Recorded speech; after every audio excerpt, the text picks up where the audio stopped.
राम हरे राम राम राम हरे हरे हरे कृष्ण कृष्ण कृष्ण हरे हरे हरे राम राम राम हरे हरे हरे कृष्ण कृष्ण कृष्ण हरे हरे हरे राम राम राम हरे हरे हरे कृष्ण कृष्ण कृष्ण हरे हरे हरे राम राम राम हरे हरे हरे कृष्ण कृष्ण कृष्ण हरे हरे कुंडली कवरदे हरि विठ्ठल श्री गुरु ज्ञानदेव तुकाराम पंढरीनाथ भगवान की जय। माऊली ज्ञानेश्वर महाराज की जय। जगद्गुरु तुकाराम महाराज की जय। ब्रह्मनिष्ठ गुरुवर्य रंगनाथ महाराज की जय।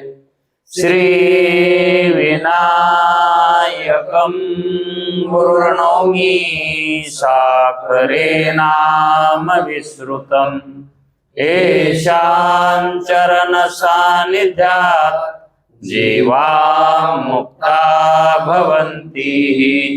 साखरे वंश विख्यातं ज्ञानदान परायणम् विनायकं गुरुर्वन्दे भवबन्धविमुक्तये श्रीरङ्गनाथं गुरुराजवर्यं मुमुक्षूणां ज्ञानदानेकदक्षं प्रभावती क्षेत्रनिवासिनं नमामि वेदांत विदाम वरिष्ठं पुंडलीकवरदे हरि विठ्ठल श्री गुरु ज्ञानदेव तुकाराम पंढरीनाथ भगवान की जय। माऊली ज्ञानेश्वर महाराज की जय। जो आनंद सत्य प्रकाश विभो आणि आधार नाम रूपास बुद्धी न जाणे आणि जाणे इतिहास तो अपार शुद्ध परमात्मा मीच असे माझे अपार स्वरूप समुद्रावरती जणू तरंग ब्रह्मा विष्णू महेश गणपती सूर्य चंद्र वरुण यम मिरविती देवी कुबेर ही तैसेची जो सर्वज्ञानी दयाघन मुनी हृदयी ज्याचे करीती ध्यान त्याचे बुद्धी उपाधी करुण नित्याभान मजची माझी होतसे ज्याच्या अज्ञाने भाषे जगत जसा दोरीवरी सर्प दिसत परी दोई ठाईना सर्प जगत ते स्वतंत्राने स्वयं ब्रह्म मीच्यासे पुण्य पुरुषी सदैव निष्काम बोध प्राप्ती कारणे भजा वाराम तो मीची आहे आत्माप्त काम तरी नमन कवना करावे म्या जयांचे केलिया स्मरण सकल विद्येचे होय अधिकरण तेची श्री चरण श्री गुरूंचे ते नमस्कारोनी आता। चल विचार सागर तरंग 5वा परिच्छेद 26 बरोबर आहे 26। काल आपण अन्नमय कोशाला आत्मा मानणाऱ्यांचं मत पाहिलं आणि इंद्रियालाही आत्मा मानणाराचं मत पाहिलं। तसंच प्राणमय कोशालाही आत्माच मानणाराचं मत पाहिलं। यांची ही मतं आहेत, याला सिद्धांत म्हणत नाहीत। हे काय येतं? अनेकाची अनेक मते। अवघी रीते पोकळ, ही मत कशी आहेत? पोकळ मत आहेत ही. मग अनेकाची म्हणजे हे यांची, हे अनेक, अनेकाची अनेक मत, एक मत थोडंच आहे. पण ते मत कसे तर सिद्धांताला धरून नाहीत. म्हणून तर वेदांताचं मत नाही, सिद्धांतच आहे. मग अन्नमय कोशावाला तो देहालाच म्हणतो आत्मा, आणि जो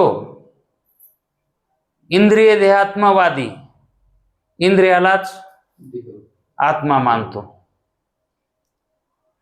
आणि प्राणमय कोशवान म्हणजे प्राणमय जो कोश आहे त्याच कोशाला आत्मा मानणारा म्हणजे प्राणालाच आत्मा मानणाराच काही मत आहे. आता आत्मा प्राण आहे का? आत्मा इंद्रिय आहे का? आत्मा देह आहे का?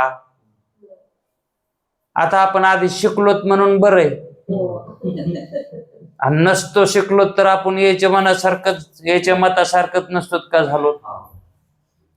म्हणून शहाणा करून हे मत सांगितले. तर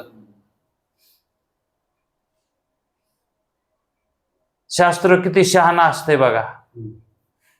अगोदर तुम्हाला खरं मत सांगितलंय, सिद्धांत सांगितलाय, आणि नंतर मत सांगितली. तर सुरुवातीलाच हे सांगितले का म्हणून नाही तर, कारण दोष जो असतो हा गुण आल्यावर सांगावा लागतो की तुम्हाला हे होतं म्हणून. तसं तर सांगूच नाही, व्यवहारात सांगू नये. म्हणजे गुण आल्यावर पुन्हा दोष सांगावचा का?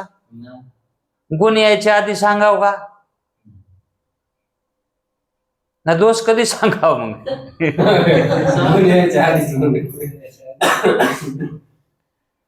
गुण यायच्या आधी दोष हा डॉक्टर सांगत असतो. तुम्हाला अमुक अमुक हे झालंय, याचं अमुक अमुक असं ऑपरेशन करावं लागतंय, असं करावं लागतं, तसं करावं लागतं, इतका खर्च येईन, तितका खर्च असला तर या. म्हणजे अगोदरच तो काय करतो? दोष सांगून देतो. पण शास्त्र तसं करतंय का? आधी दोष सांगत नाही, आधी गुण देतोय, आणि नंतर सांगत आहे की बाबा तुम्हाला अशानं असं झालं होतं. मग आपण कसं होतं आपलं शास्त्र काय म्हणतंय? तुम्ही असं मानित होतात, आणि नव्हतं का मानित? आणि मग अगोदरच का नाही सांगितलं तुम्ही असं मानायला? मानितच होतात. सांगायची काय गरज आहे? आता संसार शिकवायची काय गरज आहे का? संसारातच आहेत. आणि मग मुक्त झाल्यावर म्हणावं लागतंय तू हे करीत होतास, ह्या दोषात होतास, है का नाही? हे मुक्ताला कळत आहे ना, आम्ही ह्या दोषात होतो, है का नाही? तसं शास्त्र हे दोष कधी सांगतो? गुण आल्यावर. मग आपल्याला गुण आलाय असं म्हणून आता ऐकायचंय. आपल्याला गुण कोणता गुण? आम्ही सच्चिदानंद ब्रह्मरूपच आहोत, दुसरं कोणी नाहीत, असं म्हणून हे ऐकायचंय, है का नाही? मग हे का सांगायचं आम्हाला तर कळाले ना, तर हे का म्हणून सांगायले तर बाबा? अरे ते नसतं पकावट होतंय ना. ह्या ज्या वटकने जे लावा लागते तर हे कशा, हे वटकने लावून येत ना, की ह्याच्यातून आम्ही वाचलोत, याच्यातून आम्ही वाचलोत, ह्या दोषातून आम्ही वाचलोत. आता वाचलोत हे कळाव ना, कशातून वाचलोत? मग कशात कळाव? कशानं कळाव? कशातून वाचलोत? ह्या दोषातून. आम्ही नीट झालो, कशातून नीट झालास हे तर कळाव. असे हेतून सांगितले त्या ठिकाणी. मग प्राण एवढा महत्वाचं तत्व असून, प्राण हे शरीरामध्ये किती महत्वाचं तत्व आहे ते सुद्धा आत्मा होऊ शकत नाही. आणि आपण अगोदरच आत्मा प्राणच मानत होतो अगोदर, कधी? ज्ञान होण्याच्या अगोदर. आत्मा ब्रह्मरूप आहे हे कळायच्या अगोदर आपण प्राणालाच आपण जीव मानित होतो ना, आहे का नाही? मग प्राण सुद्धा आत्मा नाही, पण प्राण मतवादी, प्राणाला आत्मा मानणारे हे इतकं सांगतात की प्राणच जीव आहे, आत्मा आहे, इतकं पटवून देतात. आणि ते पटतही.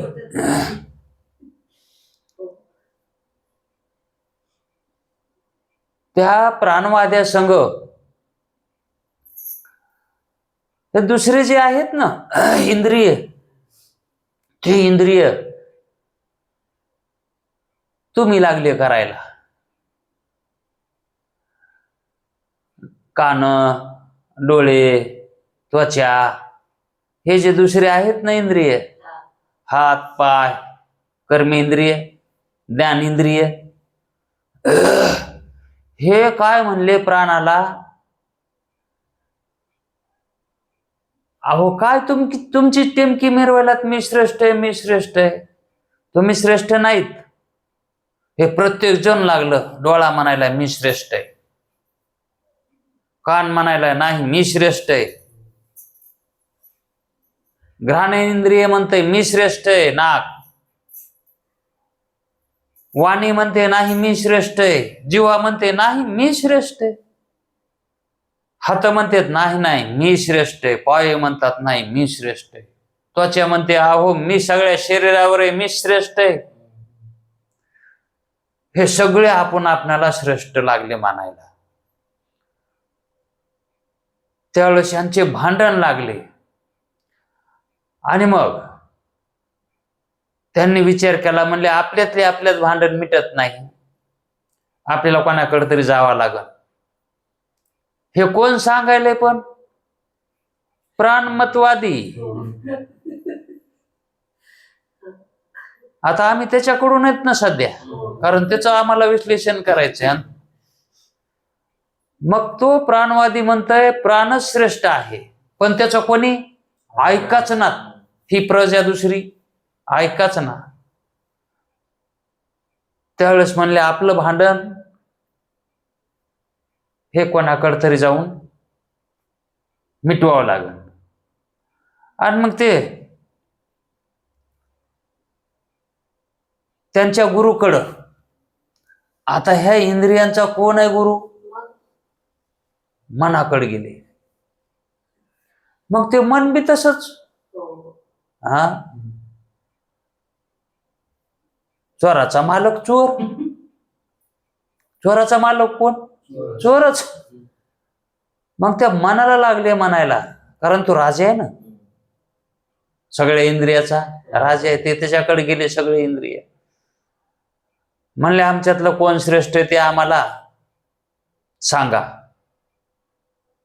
त्यावेळेस म्हणले बाबा आता मी कोणाला जर म्हणलो अमुक श्रेष्ठ आहे तर दुसरे मायावर खीर खातात. मी तुम्हाला एक अटकल सांगतो. तुम्ही एका शरीरामध्ये जा आणि त्याच्यातून जे एक एक बाहेर निघन का,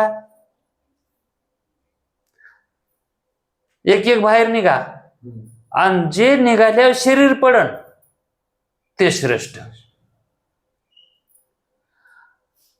ते म्हणले हो हे बी युक्ती चांगली कळण्यासाठी कोण श्रेष्ठ आहे. तर मग कर्मी इंद्रिय बाहेर निघाले एक एक एक एक, हात, पाय, गोद, शिश्न आणि वाणी हे बाहेर निघायला, पण देह पडला नाही. कर्मी इंद्रिय गेले म्हणून देह थोडाच पडतो. मग आता म्हणले ज्ञान इंद्रियाची बारी. मग त्यावेळेस डोळे निघाले तरी देह मेला नाही. कान बाहेर निघाले, बाहेर निघून बघू लागले बर का ते. दृष्टांत आहे ना. कान निघाले तरी देह पाळला नाही. पुन्हा त्वचा निघाली तरी देह पडाना. आणि मग वाणी बंद झाली, वाणी बाहेर निघाली तरी देह पडाना. ज्ञानेंद्रिय सगळे बाहेर पडले, नाक बी पडलं. मग ज्ञानेंद्रिय गेले, कर्मेंद्रिय गेले तरी देह पडाच ना. म्हणजे जिवंतच राहिलाय. म्हणले ह्या देहाचा जीव कशात तरी आहे बाबा. म्हणले जे श्रेष्ठ असन त्याच्यात. आणि मग प्राण बाहेर निघायला म्हणला आता मी काय करतो, मी बाहेर निघून म्हणलं मग थैली तर भरावं लागत नाही, त्याला सामान तर घ्यावं. त्याची थैली भरतानाच देह लागला कसा की करायला लागला, चळचळ कापायला देह. थैली भरतानाच त्याची का ह्या वाड्यातून बाहेर पडायचे ना त्याला. मग प्राण ज्यावेळेस बाहेर निघू लागला त्यावेळेस देह पडायला सुरुवात झाली. मग बाकीच्याला कळलं अरे आपल्यात हे श्रेष्ठ आहे. कोण? प्राण. प्राणच आपल्यात श्रेष्ठ आहे. म्हणून ह्या दृष्टांतावर हे प्राणमतवादी उड्या मारतात. कशावर? ह्याच्यावरच. पण प्राण जो आहे तो सर्व इंद्रियामध्ये श्रेष्ठ असेल, सर्व इंद्रिय श्रेष्ठ तो येईल त्याला का मनापेक्षा श्रेष्ठ आहे?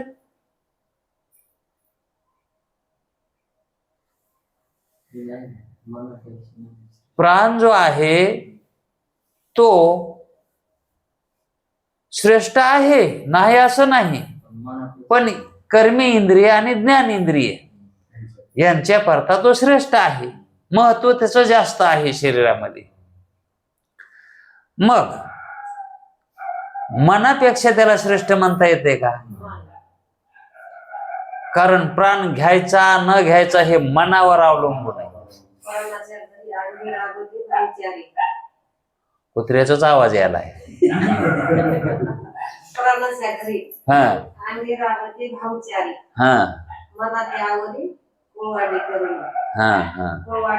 करून मनाशी आवडी कुळवाडी. कुळवाडी मनाशी मनाशी आवडी. म्हणजे ह्या वाडीमध्ये कुळवाडी म्हणजे कोण? हे देह कुळवाडी आहे. आणि या कुळवाडीमध्ये त्या मनाच्या आधारावर तर बाकीचे सगळे इंद्रिय येतात. या मनाला सोडून त्याला अस्तित्वच नाही. बाकीच्या याला ह्या वाडीमध्ये जर राहायचं असत तर त्या मनाच्याच परवानगीने राहावं लागतंय. अहो जर आपल्याला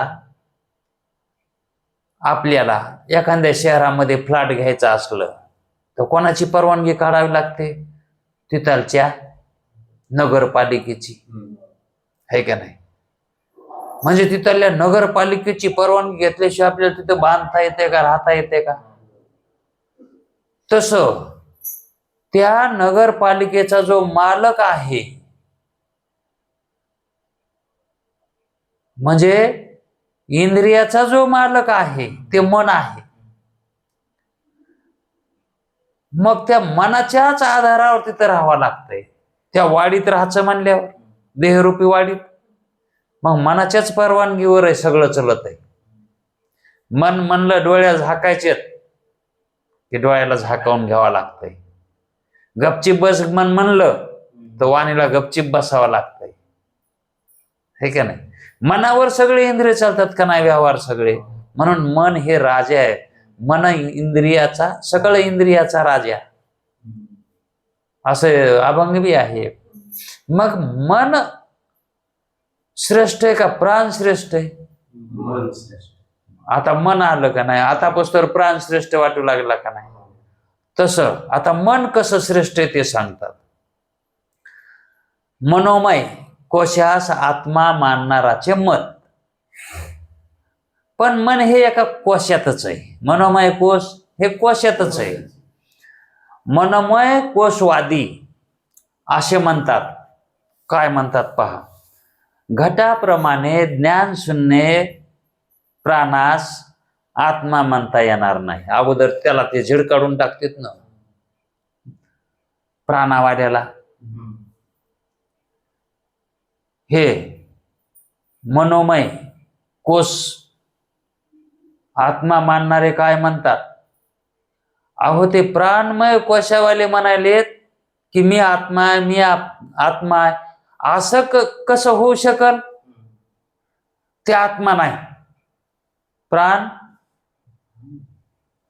प्राणमय कोश आत्मा नाही.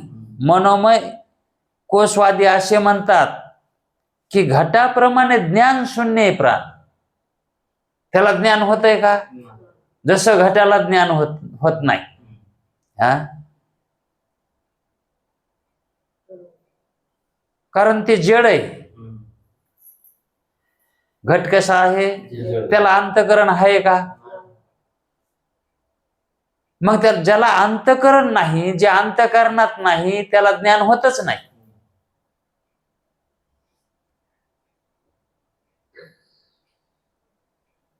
ज्याला घरच नाही, गावात ज्याला घरच नाही, त्याचे पत्र उडून जाते का? तस प्राण हा कसा आहे? हा, त्याला गरज नाही ना. मग तो आत्मा प्राण मानणारे, तो प्राण आत्मा कसा होऊ शकेल? कारण ते घाटासारखा जड आहे प्राण. त्याला काही कळत नाही. त्याला संकल्प करा येते का त्याला? आणि संकल्पाचा विकल्प करा येते का? मग मनाला संकल्प करा येतो, विकल्प करा येते. घटाप्रमाणे ज्ञान शून्य प्राणास आत्मा म्हणता येणार नाही. का म्हणून म्हणता येणार नाही? तर ते जड आहे. प्राण हे जड आहेत घटाप्रमाणे. मग ज्ञानवान मनच आहे. ज्ञानवान कोण आहे? हा, आणि तेचा आत्मा आहे. कारण कशावरून? आता प्राण आत्मा नाही हे सांगितलंय, तर मग त्याला मन कसा आत्मा हे सांगावं लागेल ना. मग तो मनोमय कोश आत्मा मानणारा म्हणतो मनच आत्मा कसं आहे? कारण बंध आणि मोक्ष मनाच्या अधीन आहेत. मनामुळेच बंध आणि मोक्ष. कारण मन हे ज्ञानवान आहे. मनाला ज्ञानवान समजायला येतो. बंध आणि मोक्ष हे मनानच. हा, जर मनानं सत्कर्म केले, उपासना केल्या, तर त्याला मुक्त होता येते. म्हणजेच बंधातून पार पडता येते. म्हणून ज्ञानवान कोण आहे? मनच आहे. मग विषयामध्ये आसक्त मन बंधाचा हेतू आहे. विषयामध्ये आसक्त कोण होतंय? है का नाही? म्हणून विषय वासना रहित मन मोक्षाचा हेतू आहे.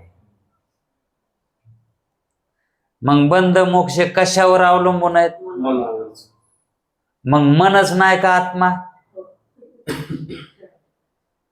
कारण बंध कशामुळं मिळतो? मनामुळेच मिळतो. मोक्ष कोणामुळे मिळतो? मग जो काय आहे तो ते मनच आहे.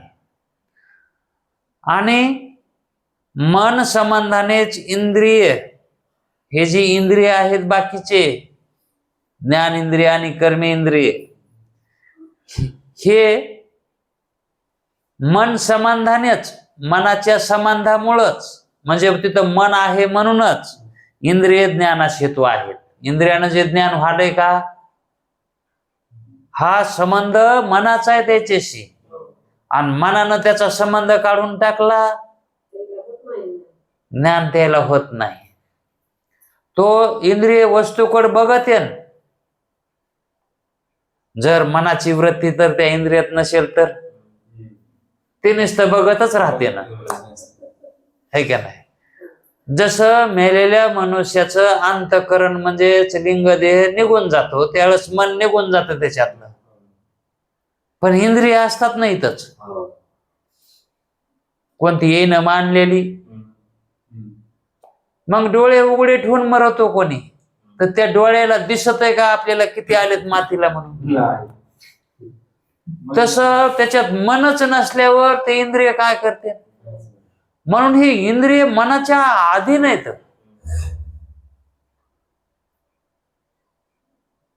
म्हणजेच मनाचे हे चाकर आहेत, है का नाही. म्हणून इंद्रिय ज्ञानास हेतू आहेत. हेतू आहेत कशावरून? तर मनाच्या संबंधावरून ते हेतू आहेत, नाहीतर त्याला ज्ञान होत नाही. हेतू मन आहे. मन संबंधानेच, मनाचा संबंध जर नसेल तर ते काय कोणतेही कार्य करू शकत नाहीत, म्हणजे त्यांच्यामुळं ज्ञान होतंय असं म्हणता येत नाही.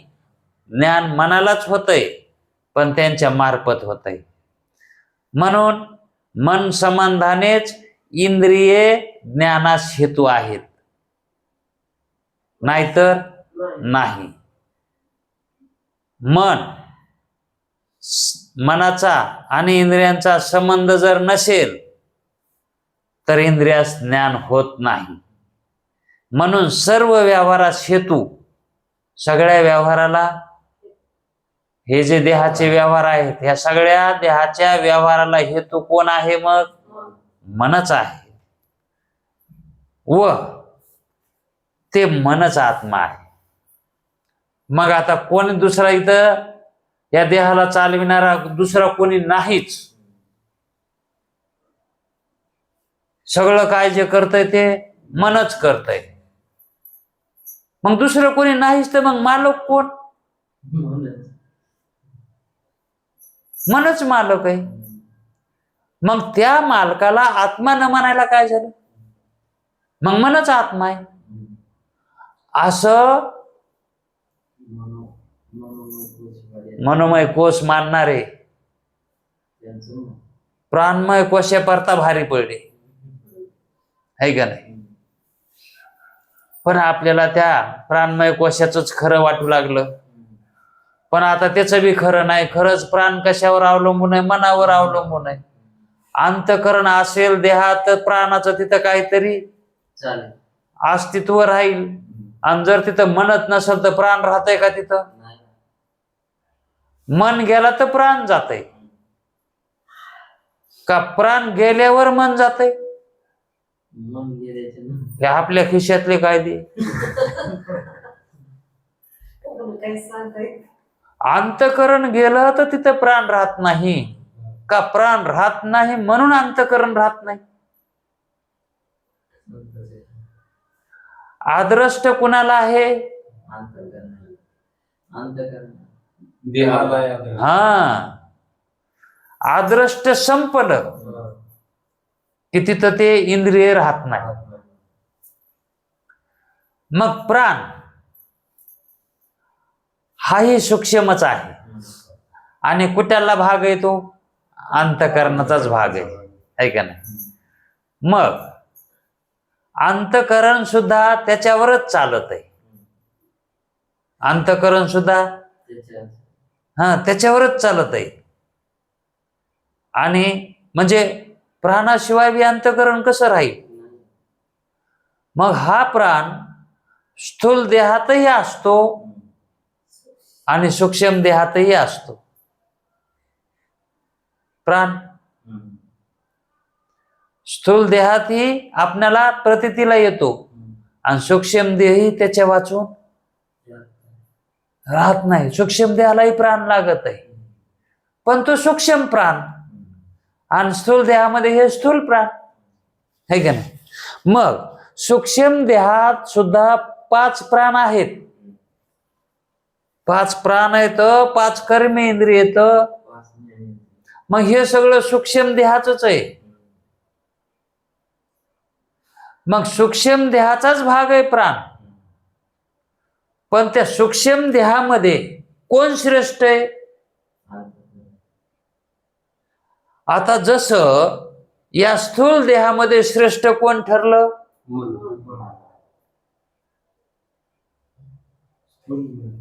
स्थूल मध्ये कोण श्रेष्ठ ठरविलं? प्राण आहे का नाही. मग प्राण हा या देहावर मालकी गाजवितो, पण मनापेक्षा जास्त नाही. आडर सगळी ते कोण यावं लागतंय?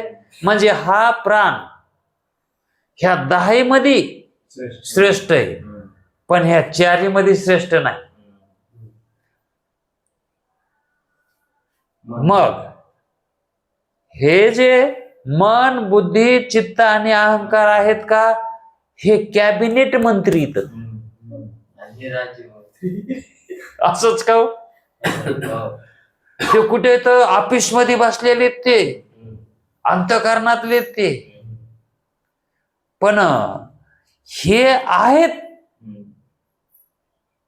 पण हे कॅबिन मधले नाहीत, कॅबिनेट नाहीत. मंत्री बी असते ना काय काय याच्यात. आता प्राण हे मंत्र्याच्याच याच्यातला आहे ना. पण कॅबिनेट म्हणता येते का त्याला? ते चलविणारे असतात का सगळे सूत्र ज्याच्या हातात, त्याला कॅबिनेट म्हणतात. मेन पुन्हा त्याच्यातले खात्यातले पुन्हा मेन त्याला गृह, जसं गृह खात्यावाल्याला मेन म्हणतात का नाही, तसं हे जे मन आहे हे कॅबिनेट मंत्री आहे. पण त्याला पंतप्रधान म्हणता येत नाही. मग मन हे प्राणापेक्षा श्रेष्ठ आहे, पण आणखी त्याच्यापेक्षाही वरच्या पोस्टाचे असते ना कोणी. मग हे मनोमय कोशावाला काय म्हणतो? मनच श्रेष्ठ आहे का नाही.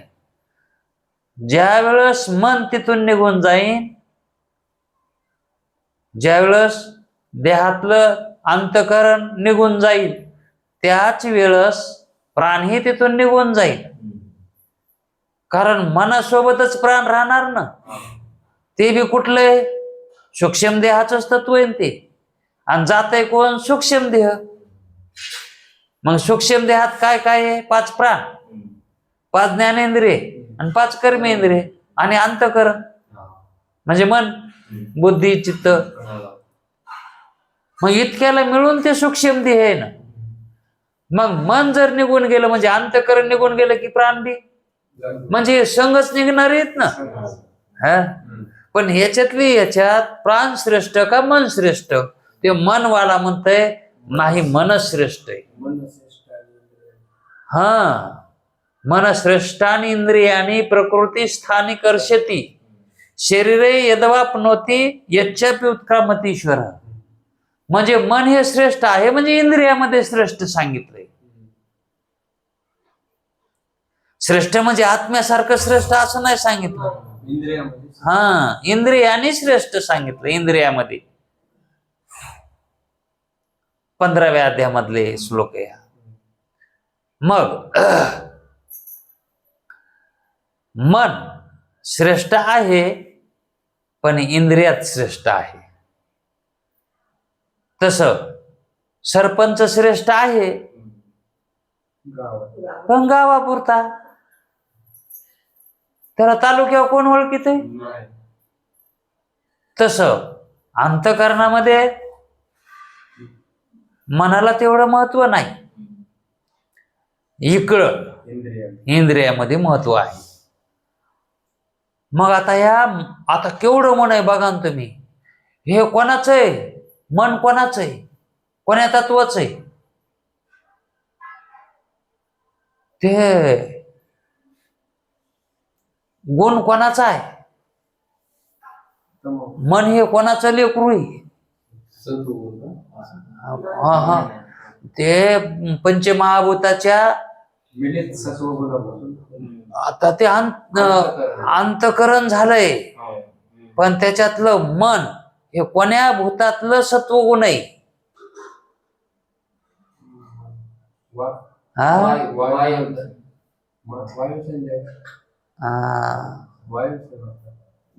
आणि आकाशापासून कोण झालंय? शब्द. शब्द. हा, शब्द आकाशापासून, मन वायू. वायूपासून आहे का नाही? हा, संकल्प विकल्प म्हणजे चंचल. हा, चंचलता आहे त्याच्या ठिकाणी, म्हणून वायूच आहे. आणि आकाशाचा शब्द आहे.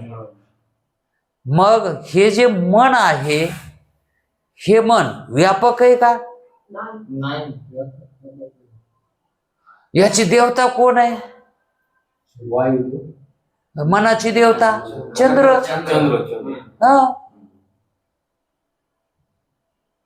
मग ह्या मनाची देवता चंद्र आहे. आणि चंद्रापेक्षा मोठी देवता सूर्य आहे ना. मग त्या देवतानुसार तरी मनाचा अधिकार करून घ्यावा, हे का नाही? म्हणून मनाला तेवढं महत्व द्यायचं नाही. अहो, संत तर म्हणतात ह्या मनाचं काहीच ऐकू नका तुम्ही. खरं तर मनाचं ऐकूच नका. होऊ नको काही या मनाधीन, नायके वचन त्याचे काही. त्याचं एक सुद्धा शब्द ऐकू नका मनाचं. हे मन खड्ड्यात गाडी घालणार आहे. ही जी गाडी ना, हे खड्ड्यात घालणार आहे. मग बघा तुम्ही, मनाची इच्छा कशावर असते? संसार करण्यावर असते का परमार्थ करण्यावर? त्या मनाला संसार लय गोड वाटतंय.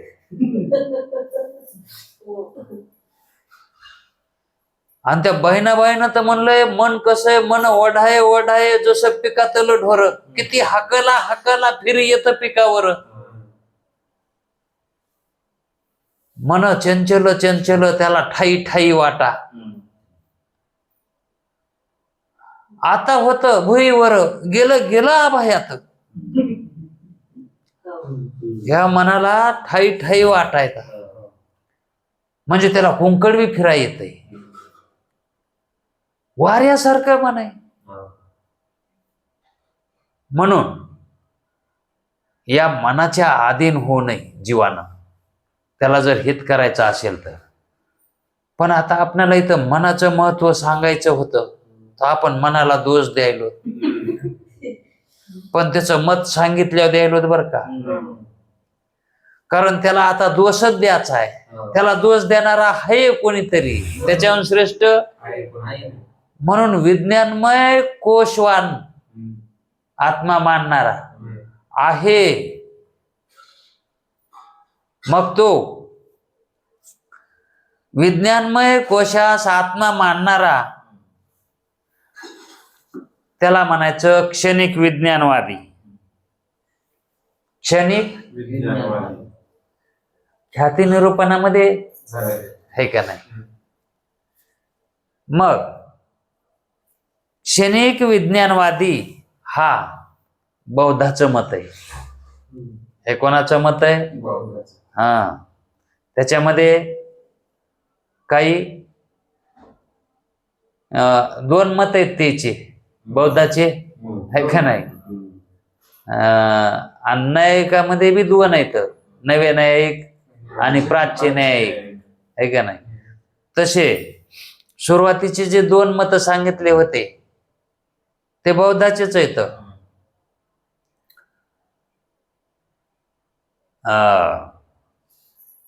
विषय पुन्हा लांबन. यांचं मत कसं आहे? मनाचा क्षणिक विज्ञानवादी बौद्धांचे असे मत आहे की कसं मत आहे त्याचं? मनाचा व्यापार बुद्धीच्या अधीन आहे, मन स्वतंत्र नाही. कारण मालकीन बुद्धी आहे.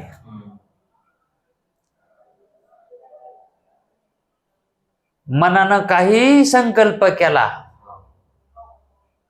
मला हे पाहिजे, तर बुद्धीनं त्याच्यावर सही केल्याशिवाय पासच होत नाही. कारण निश्चय केल्याशिवाय पुढे जाता येत नाही.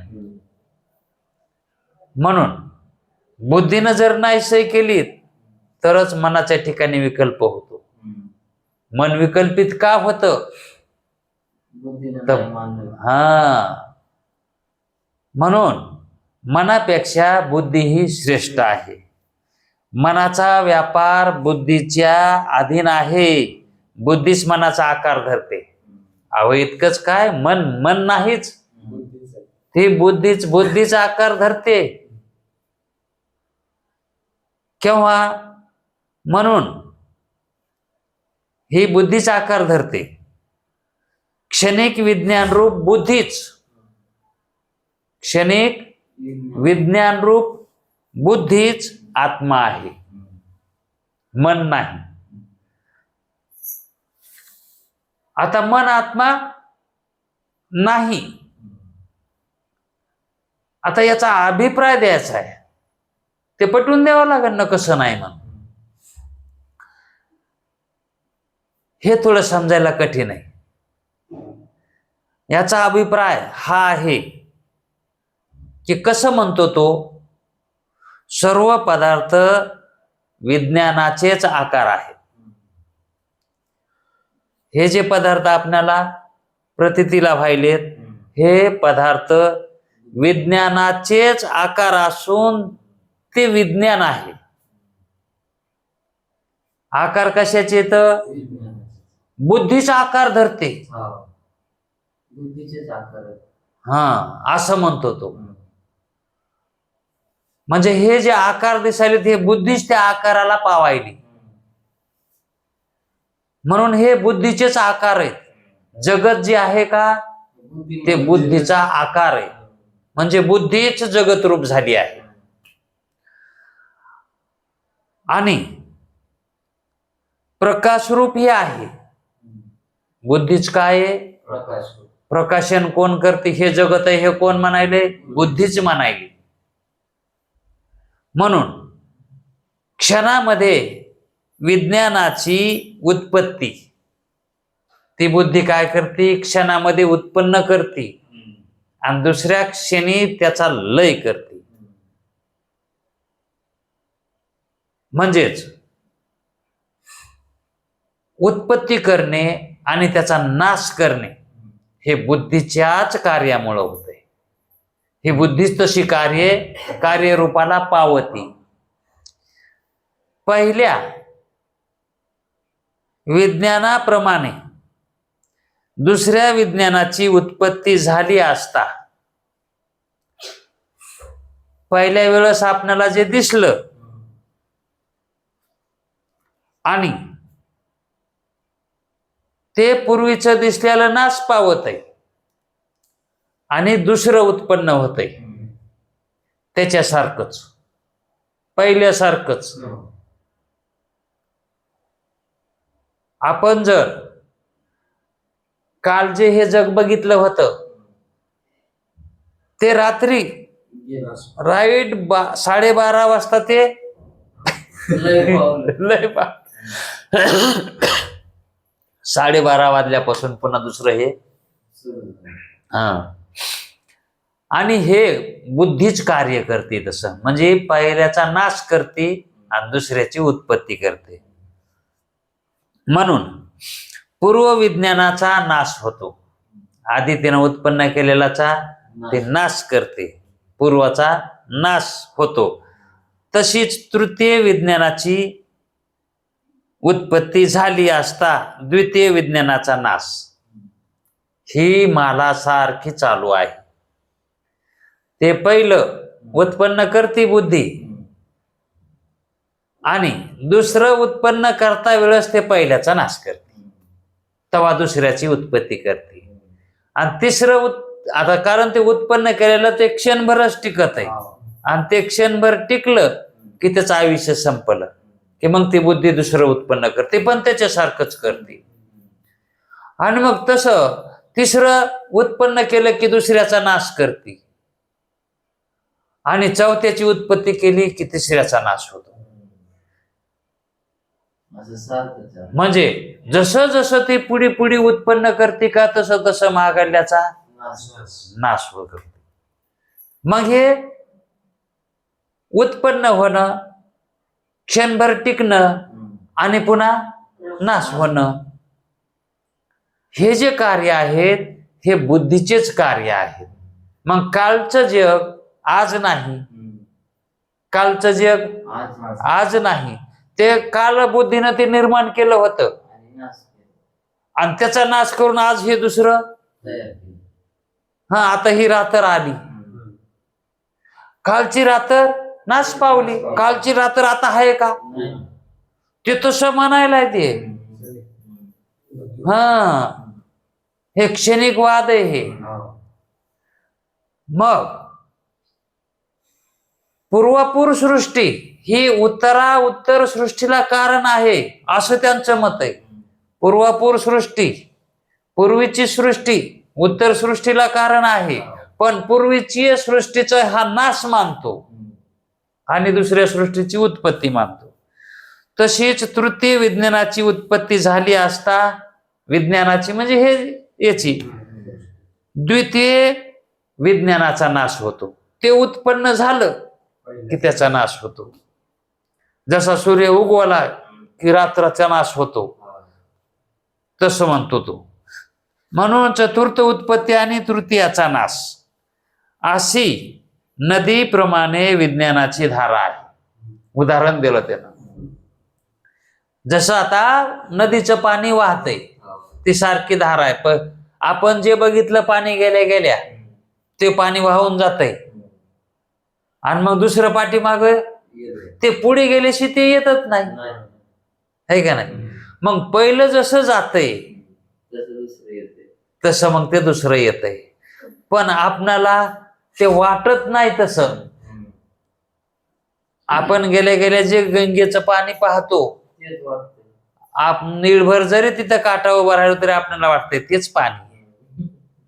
पण विज्ञानवादी काय म्हणतो, हा भ्रम आहे. ते तुम्ही गेल्या गेल्याचं बघितलं का पाणी? अहो ते गेलं कितीतरी लांब, ते दुसरं पाणी आलंय. तस कालचा तो काल गेला, आज जो आहे हा दुसराच आहे. कालचा आज नाही आणि आजचं हे उद्या राहणार नाही, हा नियम आहे. मग ह्या नियमानं जर बघायला गेलं तर माग तुम्हाला एक दृष्टांत दिला होता गुरुजीने सांगितलेला, की बायको जर दिवाळीला गेली पुन्हा फिरून आली तर तीच आहे का? तिच्यासारखी. तसं ते म्हणते त्याच्यासारखंच उत्पन्न होतो. हा विज्ञानमय कोशवाद्यांचा सिद्धांत आहे, आणि थोडासा हा साधना करायला बरा आहे का नाही? मिथ्यात्व पटवायला, त्याच्यावरच ते सत्यत्व काढायला बरं आहे का नाही? मग काय काही सगळेच गुण वाईट असतात असं नाही हो. काय काय शास्त्रामध्ये आहे काय काय घ्यायसारखं आहे का नाही? ते सगळेच वाईट नसतंय. म्हणून ती विज्ञान धारा एक आलय, एकाचा आलय व दुसरी प्रवृत्ती.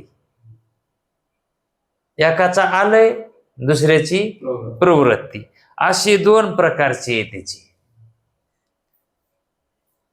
धारा. कशी आहे? दोन प्रकारच्या धारा येतात, एक येणारी आहे आणि एक जाणारी.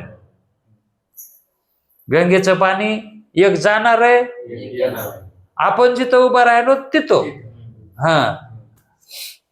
म्हणून ज्यामध्ये अहम अहम मी अशी विज्ञान धारा असते.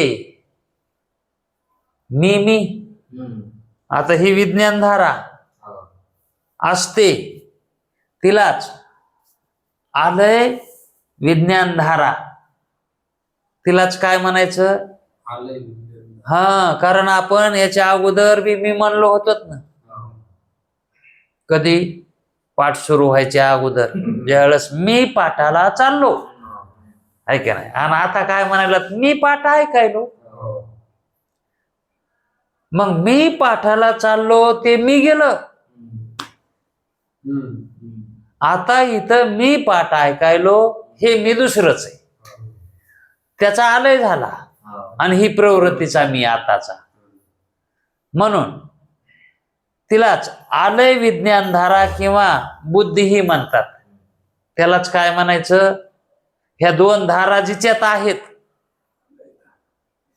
आलय आणि प्रवृत्ती, ह्या ज्या दोन धारा जिच्यात आहेत तिला बुद्धी म्हणतात. मग असं असूनही हा घट आहे, हे शरीर आहे, हे घट आहे, हे मठ आहे, हे शरीर आहे, अशा विज्ञान धारेस आता ही आपण ज्यावेळेस जाणीतो, आहे का नाही, हे प्रतितीला येत आहे, हे अमुक आहे, ते तमुक आहे, ही जी विज्ञान धारा आहे, या विज्ञान धारेस प्रवृत्ती विज्ञान धारा म्हणतात. प्रवृत्ती जे जाणता वेळेस, म्हणजे नवन नवन जे आपण पाहतो त्याला प्रवृत्ती विज्ञान धारा म्हणायचं.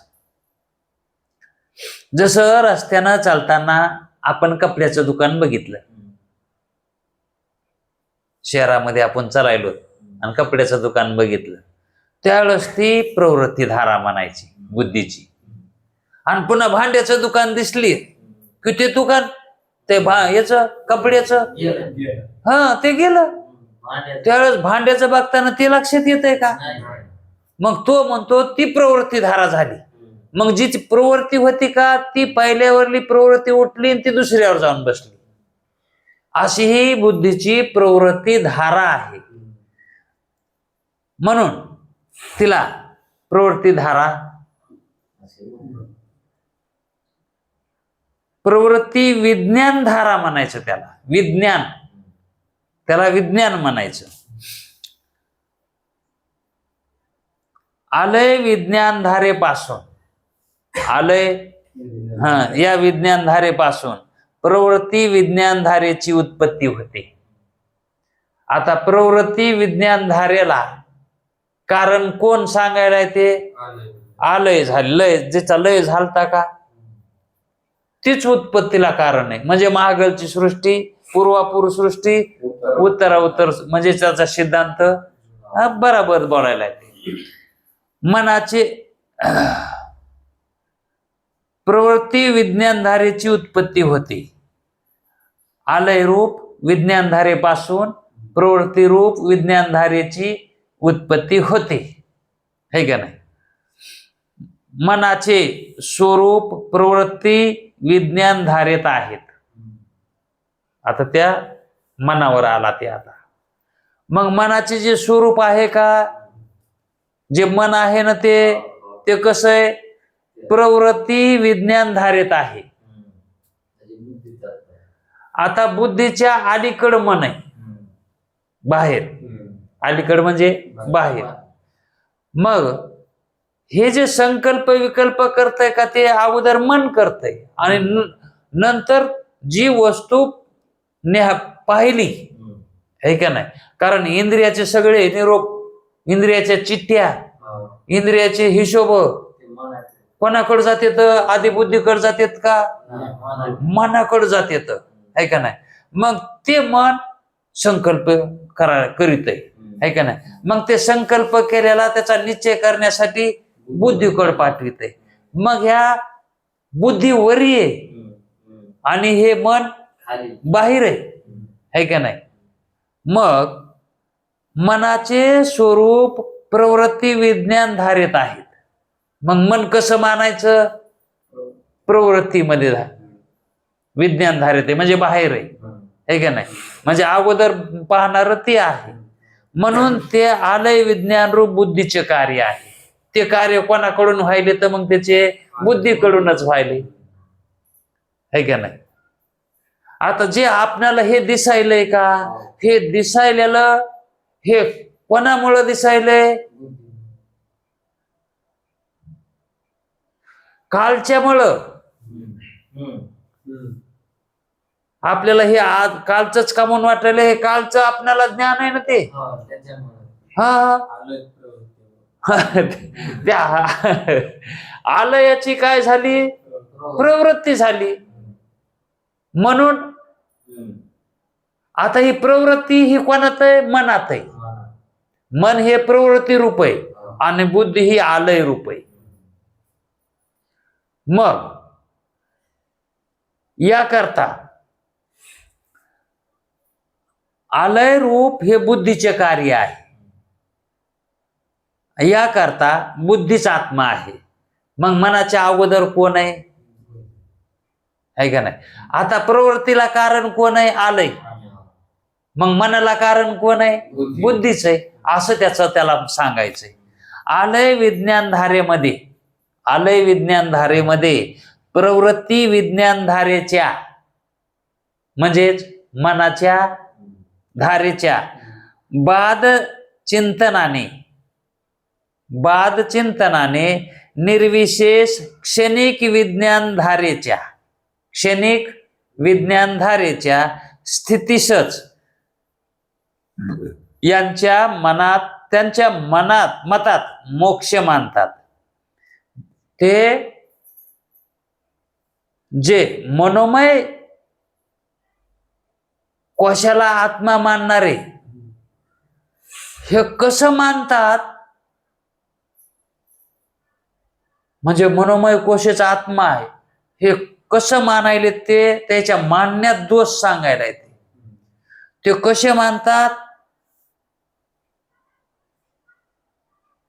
आलय विज्ञान धारेमध्ये. आलय विज्ञान धारा म्हणजे अगोदरची, आणि प्रवृत्ती विज्ञान धारेच्या बाद चिंतनाने निर्विशेष क्षणिक विज्ञान धारेच्या स्थितीसच त्यांच्या मतात मोक्ष मानतात. मोक्ष कसा मानतात? ते ज्या वेळेस आलय संपतो आणि प्रवृत्ती व्हायची राहिलेली त्या क्षणिक मधात जो क्षण आहे त्या मधातल्या क्षणाला, तो कोणचा क्षण आहे? तो निर्विशेष. तिथं काहीच विशेष नाही, आलय बी नाही आणि प्रवृत्ती बी नाही. बरोबर बोलायला ना? ते कसं मानायलेत मनोमय कोश मानणारे? यालाच ते काय म्हणतात? मोक्ष मानतात. या रीतीने ही रीत सांगितली ते कसे मानतात. मग क्षणिक विज्ञानवादी बुद्धीस क्षणिक रूप आणि स्वयंप्रकाश रूप कल्पना करून ती बुद्धीच आत्मा आहे असे मानतात.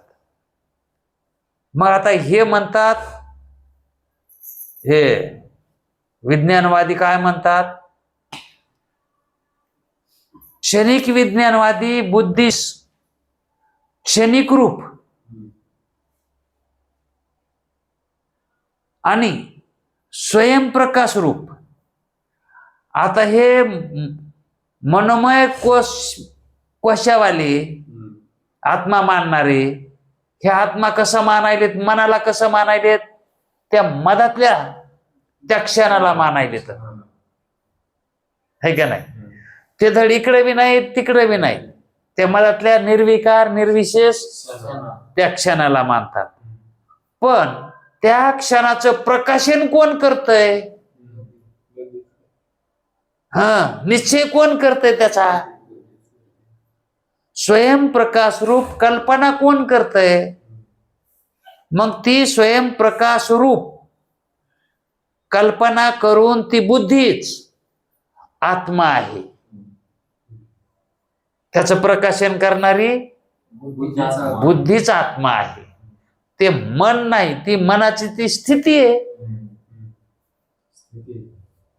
ते काय मन म्हणजे कसं आहे, निर्विकार आहे आणि म्हणजे निर्विशेष आहे. त्याच्यामध्ये काही विशेषपणा नाही.